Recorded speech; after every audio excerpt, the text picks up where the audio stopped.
Hey ladies and gentlemen, welcome back to the channel. As always, it is Nick here, back with your daily crypto news and analysis. And today we are going to be talking about Ripple and XRP, as well as the vast majority of crypto and finance. And with that being said, let's just dive in and let's start off with this article here. Atlanta Fed explains Web3 finance, including XRP International Payment Medium. Now you might be wondering, Nick, why are you bringing up May articles? Well, we're going to be talking about that here in a second. First off, I do want to go into what they mentioned down here. So the paper touches on CBDC as it discusses foreign exchange and looks at the recently launched project Mariana, which attempts to apply DeFi protocols for foreign exchange. Parler mentions Stellar and Ripple and describes XRP token as envisioned as an international payment medium or wholesale settlement coin. Now, there has been a lot of discussions around Ripple with CBDCs as they have been, expanding rapidly. They've already been working with 5 central banks that are public. We do know that behind the scenes, they're working with 20 plus. There has been much speculation about the US and the Federal Reserve's plans to introduce the CBDC, as we do see here. But then, of course, we do see from Wrath of Kahneman, the Atlanta Fed released a report, Web3 and Finance, that mentions Ripple. They describe XRP as an international payment medium or wholesale settlement coin. Wholesale settlement is definitely interesting, as he does mention here as well. And as we do look into a few things around this, the highlighted text at the bottom is one thing to really kind of look at, which is giving us the overall quote that this article did really kind of get written up about, which is how Ripple provides various services via the use of its native token, the XRP, which is roughly envisioned as an international payment medium or wholesale settlement coin. Now, the significance of that is the fact that when we look at it as a wholesale settlement coin, that means that it has to be settling wholesale transactions, aka central banks. And with CBDCs on the rise, well, XRP could very well be positioned as that global bridge currency between these CBDCs. This could definitely be something very interesting to look over. But also, recently, we've seen Ripple join the BIS, Cross-Border Payments Task Force. Now, this was August 10th. Within this does mention a few things around enhancing cross-border payments, the typical, news that we've seen around this already. But I do want to focus down here on, of course, Swift, because Swift is on the task force members list with, of course, Ripple and MasterCard. And what's interesting about this is that we recently seen that Ripple is working with MasterCard specifically on CBDC initiatives. I do question if Ripple will eventually be working with Swift in a private setting, which I will talk about here in a second. But within this, we do see the engagements and events around this. This is all around the underlying cross-border payments market and improving the payment systems and arrangements behind them. And all of this is working with the CPMI. Now, over here, I do want to talk to you guys a little bit about the connections to Swift and why I really want to connect the dots here, because for the longest time around this space, what we have heard is that Ripple is replacing Swift, that Swift is dead, right? Well, let's go back to 2017. This is from Brad Garlinghouse. We do see that thrilled to welcome Mariana to Ripple, leaving Swift GPI behind to help bring banks into the future of payments. Now, like I said, this is from 2017. And if we scroll down here, we could see that they were thrilled about this, that she will lead their sales efforts for financial institutions in Europe. She will sell Ripple's commercial blockchain solution to banks looking to offer more competitive cross-border payment services and to join Ripple's growing network. Now, of course, when we look down here, she has over 2 decades of experience in sales leadership roles. And she also gained valuable insights into the financial industry and payment infrastructures globally that will be a huge asset to the team. What initially interested her about Ripple? Well, she outlined it. My previous experiences convinced me that the financial industry is in dire need of technology that facilitates faster payments. The industry is looking for modern payments solutions which are built on the latest technology, not outdated infrastructure. Ripple understands how banks function and has adapted to serve them, whereas the incumbents have lost touch with what banks and banks' customers really want. And I was also compelled by Ripple's vision of the Internet of Value. a future in which money moves instantly, inexpensively, and transparently. It is such an important initiative to move money the way information moves today, and I want to help facilitate it. So definitely interesting, and we do see Swift's GPI is seen as a competitive play with Ripple. Coming from Swift GPI department, do you view them as a competitor? What do you see? This is an interesting question. We can answer this by putting ourselves in our bank customer shoes. The financial industry is composed of a variety of players differing in size, organization models, technological restrictions, etc., which creates different needs. Swift GPI aims to improve the existing infrastructure that banks have already implemented for some. On the other hand, I believe that Ripple is offering a completely new and transformative solution by combining the messaging rail with the real-time settlement of a payment transaction. This is offering a way for banks to create a better user experience that hasn't been possible before. Ripple's goal is to help banks be successful, and Swift is a bank-owned organization. So I don't see us as a competing company versus Swift. Now, this is definitely interesting. This is from a previous Swift employee. This is from 2017. And the reason why I bring it back up is because let's go back to August of last year. This is from Boldiep over on Twitter. And when you see the number of banks joining RippleNet messaging layer from Swift is scaling up.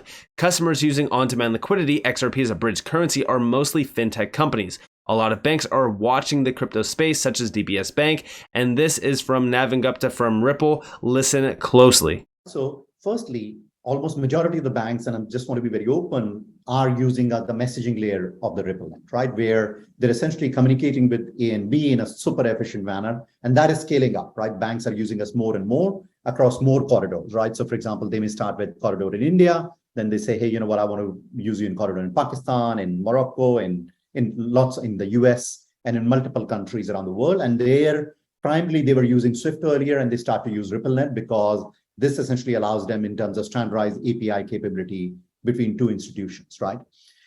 Most of the customers who are using us for the second part, which is the liquidity part, in which XRP is used as a bridge, are regulated PSPs, right? Or fintechs, which are essentially using it, because for them, cost of capital is prohibitive, right? So on an average, sometimes the weighted average cost of capital, WACC, could be up to 30% for a fintech, versus for a bank, it tends to be almost zero because they have got huge amount of depositors' money. And then the last thing that I would say is, having worked at the bank, two banks for the last 15 years, banks are inherently conservative, right? It will take them some time to get comfortable with digital assets, even though it is being passed on through the regulated exchanges, right? So banks will take a little bit longer time in terms of adoption, but all of them are watching. So if you look at DBS, the bank in your region, they are already selling Bitcoin, Ethereum, and XRP to its customers. There are a lot of other discussions we are having with banks as well, who are saying essentially our customers want to buy digital assets, and how do we participate? But has it come in terms of in an active form on our platform? It hasn't as yet, for the use of XRP as a bridge to transfer value.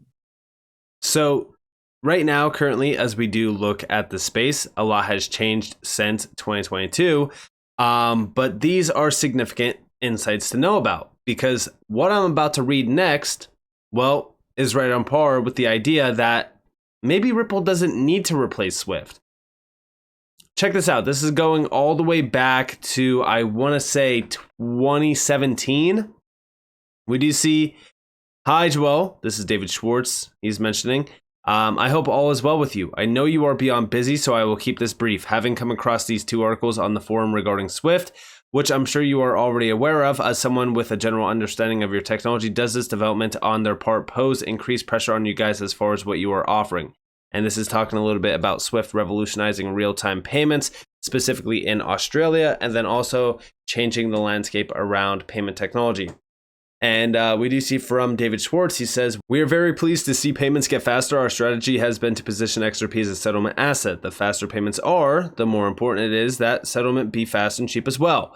The main reason we built RippleNet and Xcurrent was because payments were too slow for fast/cheap settlement to matter all that much. If Swift wants to fix payments for us, that's great. It's one less thing we have to do. And, you know, there's also a tweet by David Schwartz that talks a little bit about at some point in time, if Swift were to utilize Ripple and XRP and have an undisclosed partnership where Swift is charging banks to utilize their platform, that could very well be a possibility. But to me personally, like, it doesn't matter. Like, Ripple has Swift backed into a corner where, it's either, hey, if they want to innovate with us and, still hold dominancy, that's fine. Or if they do want to ignore us and, just continue to fall behind, then we will essentially replace them. So to me personally, like, Swift has no choice. And I do think that Swift is starting to move pretty quickly on digital assets and digital asset adoption. We're already kind of starting to see a few initiatives, which I will mention in this video as well. But then also going all the way back to 2020, there was a lot of discussions from the Ripple team on Swift. Shout out to XRP Crow for this. We do see Swift GPIs like putting a Ferrari show on a Model T engine. We also do see Swift equals exchange of data, Ripple equals exchange of value. We also see Swift equals obsolete technology, Ripple equals the solution. You probably won't see a proof of work models be the guts of global financial system to take the place of Swift and correspondent banking. Will Ripple replace Swift one day? Securing larger and larger pieces of that pie is definitely not off the table. And also, Swift doesn't solve the fundamental problem. It doesn't enable settlement at the time of payment. And this is from David Schwartz, and this is from 2020. Listen closely. And Swift, it seems, has responded to what Ripple is doing. How does their new technology, the response that they've created, compare to what Ripple's doing? So they changed they sort of pressed on their customers to credit payments more quickly, and they added an acknowledgement at the end of the payment. So it used to be fire and forget, and now they send a message back from the end when the payment's acknowledged. And that does address some of the pain points that people had. But I think one thing, there are a couple things it doesn't address. So one of them is it doesn't enable settlement at the time of payment. So if you think that that's an important thing, it kind of attacks our sort of submarine strategy of like, we'll give you a better payment system and it can settle at the time of payment. But even if you don't care about that, it's still a better payment system. So I mean, obviously the bidirectional messaging and everything, it's still a better payment system. But like, if you can take away the major pain points, maybe that sort of attacks our strategy of saying we're going to take away your major pain points. So like, well, we can take away some of those pain points too. But it doesn't fix the fundamental problem. It's kind of like, like if a music company tried to combat the iPod by like dropping the price of CDs or making them hold more data or something. Like, the fundamental problem is the settlement. And again, like, this is why it's so crucial to understand that, like, with the BIS initiative, Ripple is tied to the task force membership with even Swift on here, which is very significant to mention. And also, this is a recent post. This is from March of this year. This is with Swift. Tokenization transforms everyday assets like art, music, currencies, or real estate into a digital form. How might this technology, along with AI and machine learning, help move money and trade into a new era? And we do see from Anderson over on Twitter, very, very interesting read. Swift is really changing structure. If you can't see that, you're more than blind. I could see potential collaboration using different crypto assets by quotes, XRP, QNT, XDC, interoperability standards, trade finance, liquidity gateways. Check this out. So we can interlink multiple tokenization platforms and different types of cash payment through a single gateway. Very interesting. We also do see over here, yet the smooth movement of goods is hampered by all the paperwork between jurisdictions with different standards and laws. XDC, we already connected the dots back to XinFin with Swift actually multiple times. And then also over here, like, Swift is partnering with the International Chamber of Commerce and the FIT, the Future International Trade Alliance, and then also even EBL, which is the adoption of the electronic bills of lading. Very interesting, because this is, like I said, right on par with XinFin. And then also, last but not least, such a seamless payment experience only works if everyone adopts the new standards and interoperable technologies. This is enabling banks to pre-validate payment requirements, or it requires interoperability with the many different kinds of software that link bank and non-bank players in transactions. Without such a universal system, payment solutions will be developed piecemeal, hampering liquidity and wasting time. Very interesting. And then, as we really kind of look at Swift today, we know that there's a lot of problems. But it seems, and Anderson is right on with this, to me, it seems like Swift will be able to work with the vast range of different CBDCs and crypto assets as they become regulated. Whatever the customer wants and needs should be supported. That's what makes sense. And yes, it does. And as we do look at Swift, like, Swift is still antiquated technology, even with Swift GPI. I do think that it would be in Swift's best interest. And, you know, again, like as we do look at some other quotes that we have from David Schwartz, you know, going all the way back to 2018, like we've seen RippleNets perhaps, but one obvious pivot would be to positioning XRP to settle Swift payments. And we do see from Anderson, like personal opinion, the fastest path to the promised land and maybe the true path would be settling Swift payments with XRP on demand liquidity. So when I see options to use Swift for messaging and RippleNet for settlement, I get excited.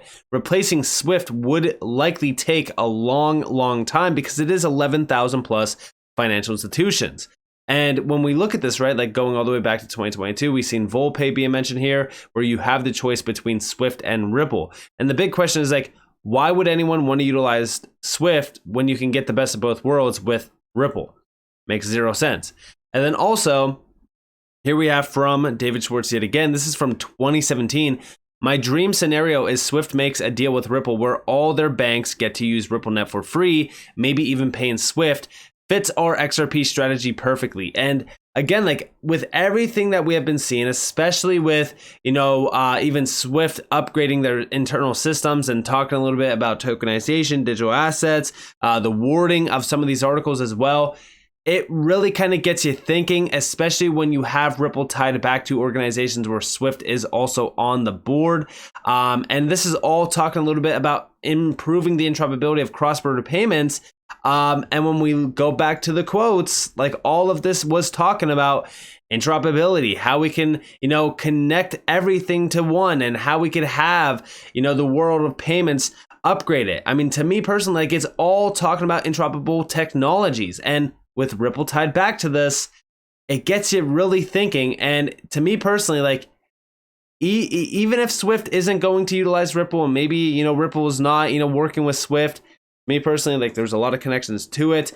I still believe that Ripple is going to soon outpace Swift in adoption simply because of the efficiencies tied back to it. But let me know what you guys think down in the comments below. With that being said, I hope that you guys enjoyed this video. If you guys did, definitely leave a like, subscribe, turn notifications on because more free content.